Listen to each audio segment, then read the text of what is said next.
15,00,000 তাপমাত্রা আছে সূর্যের কাছে। শুধুমাত্র সূর্যের যে পাওয়ার এটা হচ্ছে 15,00,000 তাপমাত্রা। আর এই সূর্যের মধ্যে হিলিয়াম গ্যাস, হাইড্রোজেন এই ক্যাটাগরির মোটামুটি ফার্স্ট অফ অল 3টা পদার্থ দিয়ে সূর্যের এই 15,00,000 তাপমাত্রা বানানো হয়েছে, আল্লাহ তাআলা বানিয়েছে। তাহলে 15,00,000 তাপমাত্রা দিয়ে লোহা বানাবেন কেমনে?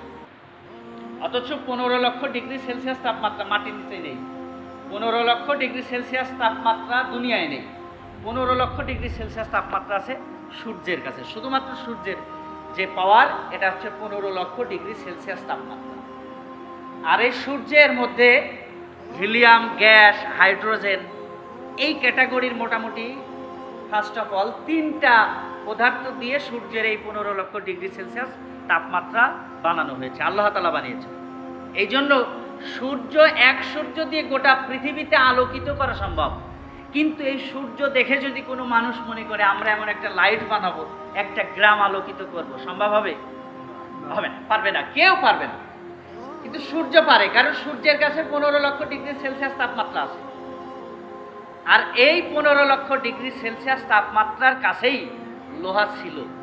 বিজ্ঞান বলছে যে আমরা মনে করলাম হাদিদ মানে লোহা, এই লোহা যে আয়াত আল্লাহ নাজিল করেছেন মনে হয় ভুল, কিন্তু পরবর্তীতে ব্যাখ্যা করে দেখলো ভুল না। আল্লাহ বলেছেন ও আনজালনাল হাদিদ, আমি লোহা নাজিল করেছি যা আকাশ থেকে নাজিল হওয়া মানে আকাশ থেকে পড়া। তাহলে লোহা যদি আকাশ থেকে পড়ে মাটির নিচ থেকে আমরা তুলি কেন? বিজ্ঞানের কথা ছিল এটা যে আমরা, আল্লাহ বলছে লোহা নাজিল হয় আকাশ থেকে, কিন্তু লোহা আমরা তুলি মাটির নিচ থেকে। তাহলে আল্লাহ অবশ্যই এখানে মিসিং করছেন, নাউজুবিল্লাহ। এটা বিজ্ঞানের কথা। কিন্তু বিজ্ঞান যখন প্রমাণ করতে গেল দেখলো যে সত্য কথাই, লোহা বানাতে গেলে 15,00,000 তাপমাত্রা লাগবে। আর এই 15,00,000 তাপমাত্রা শুধুমাত্র সূর্যের কাছে আছে, পৃথিবীর আর কোনো প্রাণী কোনো গ্রহের কাছে নাই, এবং সেখান থেকে সম্ভব না। বিজ্ঞান দেখলো আজ থেকে কয়েকশো কোটি বছর আগে সূর্যলোকে একটা কম্পন হয়, অর্থাৎ সূর্যের যে একটা নির্দিষ্ট কক্ষপথে সূর্য ঘোরে, এই কক্ষপথে ঘুরতে সূর্যের কিন্তু 365 দিন সময় লাগে। এই জন্য 365 দিনে 1 বছর হয়। সূর্যর কিন্তু তার যে জায়গাটা আছে, যে জায়গা থেকে যে বাড়ি থেকে বের হয়, ওই পথ দিয়ে আবার বাড়ি যেতে 365 দিন সময় লাগে। এই জন্য 365 দিনে 1 বছর, এটা বিজ্ঞানিক কথা। এই দিকে যদি আমি যাই তাহলে আমার মূল আলোচনায় আসতে পারবো না। তাহলে এই যে সূর্যের কাছে 15,00,000 তাপমাত্রা আছে, এখানে একটা কম্পন তৈরি হয়। কম্পন তৈরি হওয়ার কারণে ওই লোহা নামক যে ধাতু সূর্যের কাছে ছিল, লোহা নামক যে বস্তু, দা আয়রন, এটা সূর্যের কাছে ছিল। আজ থেকে কোটি কোটি বছর আগে সূর্য থেকে সেই লোহা পড়ে যায়, পড়ার পরে মাটির নিচে চলে আসে। আপনি যদি অনেক লম্বা অনেক উঁচু থেকে একটা শক্ত পাথর জাতীয়, পাথর ক্যাটাগরির কোনো জিনিস যদি ফেলেন, আর ওই জিনিসটা কি উপরেই থাকবে না একেবারে নিচে চলে আসবে? নিচে চলে আসবে। তাহলে সূর্য থেকে লোহা পড়ছে, সেই লোহা পড়ে মাটির নিচে চলে গেছে, যার কারণে এখন মাটির নিচ থেকে তোলা হয় এবং সেটা রিফাইন করে বিভিন্ন আকৃতি দিয়ে লোহা বানিয়ে মানুষের মাঝে দেওয়া হয়। এই হচ্ছে আল্লাহ তাআলা বলেছেন যে আমি ও আনজালনাল হাদিদা, আমি লোহা নাজিল করেছি। তার মানে লোহা সূর্যের কাছে ছিল, আল্লাহর কাছে ছিল, আল্লাহ ওখান থেকে মাটির নিচেই দিয়েছে, তার মানে লোহা নাজিল হয়েছে। সুবহানাল্লাহ বলেন। 40+ হইলেই তো মানুষ টেকে না।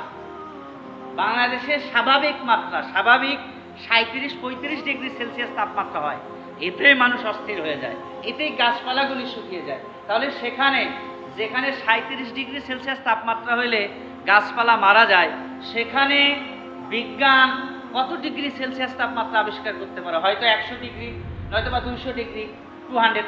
এই 200 ডিগ্রি সেলসিয়াস তাপমাত্রা যদি কোনো বিজ্ঞানী বানায়, তাহলেও ওই বিজ্ঞানী যে মেশিন দিয়ে 200 ডিগ্রি সেলসিয়াস তাপমাত্রা বানাবে, সেই মেশিন আবার ওই 200 ডিগ্রি সেলসিয়াস তাপমাত্রার কাছে মেশিন আবার ঝলসে যাবে, মেশিন আবার টিকবে না। যে কোনো মেশিন যদি 200 ডিগ্রি প্লাস থাকে, তাহলে যে কোনো মেশিন দিবেন ওর মধ্যে, ওটা গলে গলে লোহা গলে পানি হয়ে যাবে, ওটা টিকবে না। তাহলে 200 ডিগ্রি সেলসিয়াস তাপমাত্রা বানাইতে গেলে বিজ্ঞান সহ পৃথিবীর কোনো মানুষ এই তাপমাত্রার কাছে টিকতে পারবে না। তাহলে 15,00,000 ডিগ্রি সেলসিয়াস তাপমাত্রা দিয়ে লোহা বানাবেন কেমনে? অথচ 15,00,000 ডিগ্রি সেলসিয়াস তাপমাত্রা মাটির নিচে নেই, 15,00,000 তাপমাত্রা দুনিয়ায় নেই। 15,00,000 তাপমাত্রা আছে সূর্যের কাছে। শুধুমাত্র সূর্যের যে পাওয়ার এটা হচ্ছে 15,00,000 তাপমাত্রা। আর এই সূর্যের মধ্যে হিলিয়াম গ্যাস, হাইড্রোজেন এই ক্যাটাগরির মোটামুটি ফার্স্ট অফ অল 3টা পদার্থ দিয়ে সূর্যের এই 15,00,000 তাপমাত্রা বানানো হয়েছে, আল্লাহ তাআলা বানিয়েছেন। এই জন্য এক সূর্য দিয়ে গোটা পৃথিবীতে আলোকিত করা সম্ভব। কিন্তু এই সূর্য দেখে যদি কোনো মানুষ মনে করে আমরা এমন একটা লাইট বানাবো, একটা গ্রাম